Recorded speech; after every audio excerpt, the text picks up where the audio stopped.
Hi everyone, my name's Diabedor, and today I've got another batch of viewer-requested builds for you.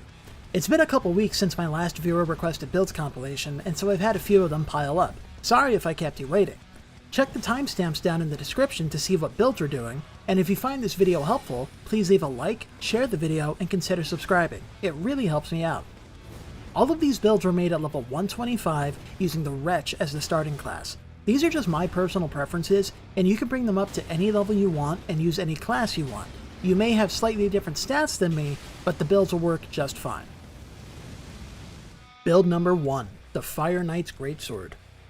The Fire Knight's Greatsword is a colossal sword added in the DLC.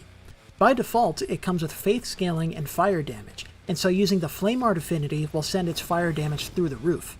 Combined with its unique moveset, which is slightly faster than almost all other colossal swords, and its thrusting heavy attack, it can do some obscene damage if you build it right. First are the stats. We've got 50 vigor on this one. 60 would be preferable, but I wanted some extra points to work with, and 50 is still plenty. If you go past level 125, the first thing you should do is bring vigor up to 60. We've got 19 mind, just to have some FP to work with, because this build is going to use the Sword's Ash of War and a bunch of buff spells. We've also got 22 endurance for enough equip load to medium roll with the weapons, armor, and talismans I wanted the build to use. We've got 22 strength and 18 dexterity to meet the minimum requirements for the sword, and after that I dumped every remaining point into faith because we're going to use the Flame Art affinity on the sword.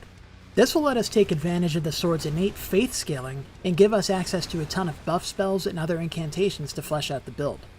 For weapons, we've got the Fire Knight's Greatsword with the Flame Spear Ash of War and the Flame Art's affinity.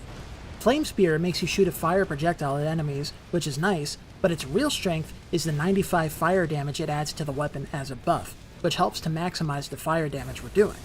We've also got the Godslayer's Seal for casting incantations, and I chose this seal specifically because it'll give us the highest incant scaling with our stats. And finally, just for fun, I included the Fire Knight's Short Sword with the Endure Ash of War and the Flame Art affinity. It's a dagger, so it's lightweight and fast, which lets you do some cool mix-ups between it and the larger, slower Greatsword. For talismans, we've got the Two-Handed Sword Talisman, because we're going to focus on doing two-handed attacks with the Greatsword. We've got the Axe Talisman to boost the sword's awesome charged heavy attacks, which are also buffed by the Two-Handed Sword Talisman for huge damage. We've got the Fire Scorpion Charm to maximize our fire damage at the cost of taking 10% more physical damage. And finally, we've got the Blade of Mercy, which gives you a 20% damage buff for 20 seconds after landing a critical hit. We're going to use the Greatsword's charged heavy attacks to get stance breaks, and then get a critical hit to trigger the Blade of Mercy and get a huge damage buff afterwards. For armor, I went with the Fire Knight set because it seemed appropriate. It's decent armor and relatively lightweight, so it doesn't require too much endurance to wear. Plus, it looks cool and fits the theme of the build. For spells, our focus is on buffs, which include Blessing of the Erd Tree for health regen over time, Golden Vow to buff all our damage by 15% and buff our damage negation by 10% for 80 seconds, and Howl of Shabriri, which gives you a huge 25% damage buff at the cost of also making you take 30% more damage. If that's too risky for you, then you can use Flame Grant Me Strength instead, which buffs physical and fire damage by a slightly lower 20% and only lasts for 30 seconds compared to Howl of Shabriri's 40 seconds, but has no debuff. In addition to those, I included some good fire incantations which diversify the build and fit its theme. The important ones are Catch Flame, which is a close-range burst of fire that does very high DPS, and Fire Serpent, which is a long-range fireball. It's good because it's very quick to cast and also homes in on enemies. I also included Rain of Fire and Giant's Flame Take Thee just for fun, but the build is centered around the sword, so you're not going to see me focus on them very much in the gameplay. Finally, in our Wondrous Physic, we've got the Opaline Hardtear to increase all our damage negations by 15% for 3 minutes, which helps to counteract the debuff from Howl of Shabriri. And we've also got the Flame Shroud and Crack tier, which boosts all fire damage you do by 20% for 3 minutes, making our attacks way stronger. Make sure you cast your buffs before fights. You want to do them in order of longest lasting to shortest lasting. So that'll be Wondrous Physic, then Blessing of the Erd Tree, then Golden Vow, then Howl of Shabriri or Flame Grant Me Strength. Keep in mind that Howl and FGMS do not stack, so only use one of them. Then you want to use the Flame Spear Ash of War to buff the sword with additional fire damage and two-hand the sword. Go to town on the enemy with the sword's charged heavy attacks for maximum damage, and make sure you get riposte or backstabs to proc the Blade of Mercy, and you'll do ridiculous amounts of damage. Build number 2, the Serpentbone Blade, as requested by Kim Jong-un 8204. The Serpentbone Blade is a dex-scaling katana, which you get by doing the Volcano Manor questline. It's kinda weird, because despite using regular smithing stones to upgrade it, you can't infuse it with Ashes of War like a somber weapon. Thankfully, however, it comes with the double slash Ash of War by default, which is a very solid Ash of War. Combined with its innate deadly poison buildup, which does more damage and doesn't last as long as regular poison, it's great for proccing the Kindred of Rot's Exaltation and Mushroom Crown's buffs repeatedly. Furthermore, double slash can quickly hit multiple times in a row, making it great for proccing the multi-hit buffs from Millicent's Prosthesis, Rotten Wing Sword Insignia, and the Thorny Crack tier, meaning you can easily stack a ton of damage buffs with the thing and look cool as hell while doing it. For the stats, we've got the recommended 60 Vigor. I didn't put any points into mind because this isn't going to be a very FP hungry build, and then we've got 36 Endurance because I wanted to use the Tree Sentinel armor along with the Mushroom Crown to become the God Emperor of Mushrooms. It's not super optimal, but hey, it's fun, and that's what matters. After that, we've got 11 Strength, which is the minimum to wield the sword, and then I dumped every remaining point into Dexterity, which brought it up to 57, and will be boosted to 62 by Millicent's Prosthesis. The sword only scales with Dex, so we don't need anything else. For weapons, there's the Serpentbone Blade, and we've also got a dagger with the Golden Vow Ash of War. The Golden Vow incantation, used in the previous build, is a bit stronger and lasts longer, but it requires 25 faith to cast. The Ash of War version has no stat requirements, and so that makes it more optimal in this build. Finally, if you have the DLC, then you can also equip the Poisoned Hand. If you keep it in your offhand, then it'll give you a damage buff when you poison an enemy, similar to the Mushroom Crown and Kindred of Rot's Exaltation, making your damage go through the roof. For talismans, we've got the Shard of Alexander to boost Double Slash's damage by 15%, Kindred of Rot's Exaltation for the 20% damage buff it gives after proccing Poison or Rot on an enemy, the Rotten Wing Sword Insignia for its multi-hit buff, which triggers when you land multiple attacks in a short period of time, and Millicent's Prosthesis, which also provides a multi-hit buff and also gives plus 5 dex. If you don't have the Rotten Wing Sword Insignia, then you can use the regular Winged Sword Insignia instead, which is slightly weaker than the Rotten one, but will stack with Millicent's Prosthesis. For armor, the important thing is the Mushroom Crown, which provides a 10% damage buff after you proc Poison or Rot on an enemy. For the sake of having some fun, I decided to use the Tree Sentinel set, which is really heavy and so is generally pretty suboptimal armor, but looks cool as fuck. It does provide solid protection and poise, which is nice, but it's not really worth the weight, and so I'm only using it for the looks. Finally, we've got no spells for this build, but for buffs we've got Boiled Crab, which increases your physical negation by 20% for 60 seconds. This helps make you tanky as hell, especially when combined with the armor and with the Opaline Hard tier and our Wondrous Physic, which increases all negations by 15% for 3 minutes. We've also got the Thorny Crack tier in the Wondrous Physic, which provides another multi-hit buff similar to Millicent's Prosthesis. Now, I'm going to say this for every build, so get used to hearing it, but make sure you use your buffs before fights. First, you want to drink your Wondrous Physic, then use the Boiled Crab, and then use Golden Vow. Make sure you've got the Poison Hand in your offhand, and you use the Katana in your right, and go wild with Double Slash. This build is really basic, but also really effective, because you can get some pretty high attack power on the Katana after stacking all the buffs that this build has. Sometimes the simplest solution is the most effective solution after all, and you can't get much simpler than be tanky as fuck and spam your Ash of War, right? Build number 3, the Stormhawk Axe, as requested by GB Epic 709. The Stormhawk Axe is pretty unique in that it's a strength scaling weapon, but does lightning damage. Its Ash of War, Thunderstorm, is a beefed up version of Stormcaller, and is great for enemies which are either stunned easily or which have long punish windows. It also buffs the axe with a whopping 120 lightning damage, meaning the axe gets very high attack power and makes it great for also doing light and heavy attacks. For stats, we've got 60 Vigor, 15 Mind for some FP overhead when using the Ash of War, and 16 Endurance to medium roll with our armor. Then we've got 50 Strength, which is what the axe mainly scales with, 10 Dex, boosted to 15 by Millicent's Prosthesis, and then to 18 by the Divine Beast Warrior Helm, and then 33 faith for buffs. The Ash of War does not benefit from the strength bonus you get by two-handing, so that would probably get better damage with more dex.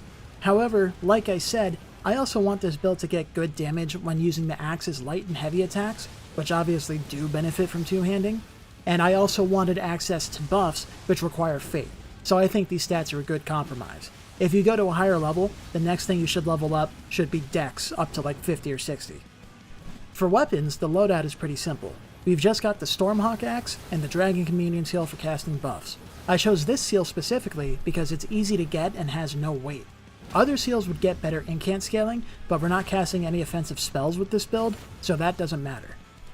For talismans, we've got the Enraged Divine Beast, which will boost the Thunderstorm Ash of War's damage by 10%, Shard of Alexander, to boost the Ash of War by another 15%, and the Rotten or regular Winged Sword Insignia plus Millicent's Prosthesis for their multi-hit buffs and the Prosthesis' plus 5 dex bonus.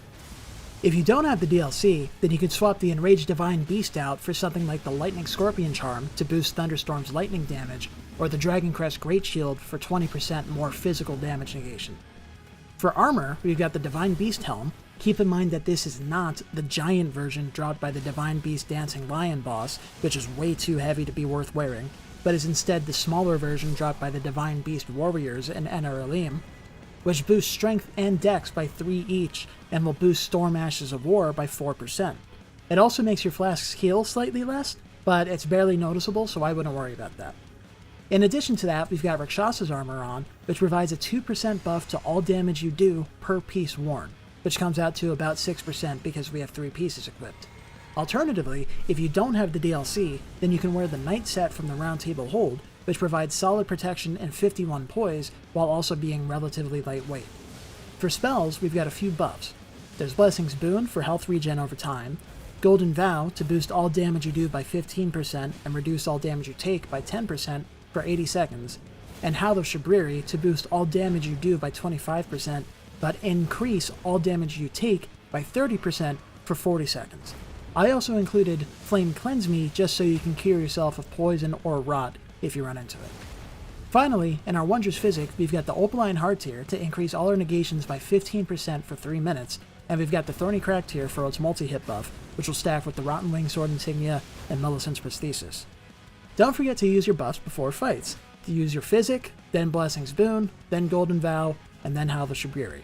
You can also use Thunderstorm once to buff the axe with lightning damage. Thunderstorm hits multiple times when you use it, and so that makes it great for proccing multi-hit buffs, but even if you just use the axe's basic moveset, that can still proc the multi-hit buffs really well because it's surprisingly fast. You can use Thunderstorm to stun lock most basic enemies, and here's a tip: you should use it as the enemy is approaching you instead of when they're right up close to you, so that as they're coming at you, when they go to attack you, they get hit by it and get stunned. For bosses, I recommend you use heavy attacks to break their stance and then hit them with Thunderstorm while they're stunned.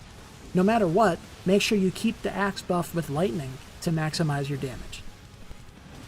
Build number 4, a Warrior Bleed build requested by Tommy Roberts 965. The Warrior class starts with dual curved swords, so I interpreted this request as a dual curved sword bleed build using the Warrior as its starting class. Interestingly, the final stats for this build actually work out so that either the Warrior or the Wretch can be used as its starting class, and so I didn't have to make a new save file for it. But I digress. The Warrior's default scimitars are adequate, but for best results, you'll want dual Scavenger's curved swords. However, getting a second Scavenger's sword requires going into New Game Plus because you can only get one per playthrough. So instead, I decided to make this build using the Bandit's curved swords instead, which can be farmed infinitely. For stats, we've got 60 Vigor, 12 Mind, which is the Warrior's minimum, and 16 Endurance. Then we've got the Bandit's curved swords, minimum required 11 Strength. We've got 35 Dexterity, boosted to 40 by Millicent's Prosthesis. We've got 15 Faith for a couple buffs, and then finally we've got 45 Arcane. I want to note that lots of people have the misconception that the Blood Affinity wants a lot of Arcane, but it actually wants Strength or Dexterity for optimal damage depending on the weapon. Since the Bandit's curved sword favors Dex by default, that means we want Dex for our damage, and the first Dex soft cap is at 40, which is why we stopped there. Arcane's first soft cap for status buildup is at 45, which is why we hit that too. If you go past level 125 with this build, you want to put points into Dexterity to bring it to 80 first, and then you can level Arcane more. For weapons, we've got 2 Bandit's curved swords, using the Cragblade Ash of War and the Blood Affinity. You'll need to get the Black Whetblade from Nokron to be able to use the Blood Affinity on a weapon with Cragblade, so keep that in mind.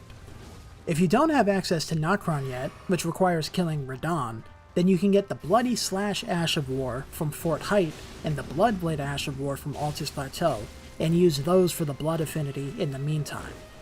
We've also got a dagger with the Golden Vow Ash of War and the Dragon Communion Seal for casting buffs. For talismans, we've got the Claw Talisman, which boosts your jump attack damage by 15% and is great when combined with the dual curved sword's jump attack, which hits 4 times.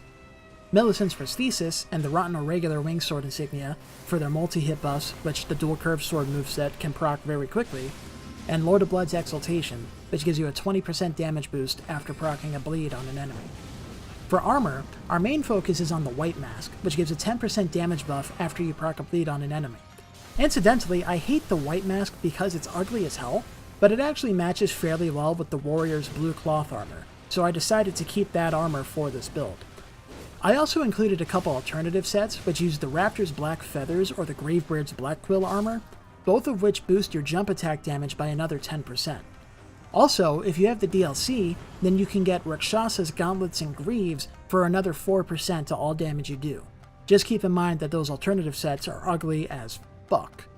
For spells, we've got Bestial Vitality for some health regen over time, and Flame Grant Me Strength to boost physical and fire damage by 20% for 30 seconds. We're not doing fire damage, but obviously we're doing physical damage, right? There's also Flame Cleanse Me in case you get rotted or poisoned. Finally, in the Wondrous Physic, we've got, you guessed it, the Opaline Hard tier to boost all negations by 15% for 3 minutes, and the Thorny Crack tier for its multi-hit buff. This build's buff routine is a little more complicated than the other ones. First, you want to drink your Physic, then cast Bestial Vitality. Then, switch to the dagger and cast Golden Vow. Then cast Flame Grant Me Strength. Then after that, you want to switch to the Bandit's Curved Sword in your left hand, two-hand it by holding down your Interact button and pressing your Block button. So by default on a controller, that'll be Y or triangle plus left bumper, and on keyboard, that'll be E plus right click. And cast Cragblade on the left sword. Then, switch to the Bandit's Curved Sword in your right hand, keep it one-handed or else you'll lose the buff on the left one, and cast Cragblade on the right hand. Keep in mind that you will lose Cragblade on the left sword if you two-hand the right one, so don't do that. Your main method of attacking with this build is going to be your jump attacks, which hit 4 times in a row. They do solid bleed buildup and will quickly proc your multi-hit buffs, and once you proc a bleed, you'll get the White Mask and Lord of Blood's Exaltation buffs and start doing ridiculous amounts of damage. Lots of people want to use Seppuku on this kind of build, but Cragblade is better for several reasons. For one, it boosts all physical damage you do with that weapon by 15%, compared to Seppuku, which just adds 30 points of damage to the weapon. That's not 30% more damage, that is 30 points of damage added to the weapon, which is basically nothing. Contrary to popular belief, if you have a good bleed build, then most of your damage is not coming from bleeds, it's still mostly from the physical hits.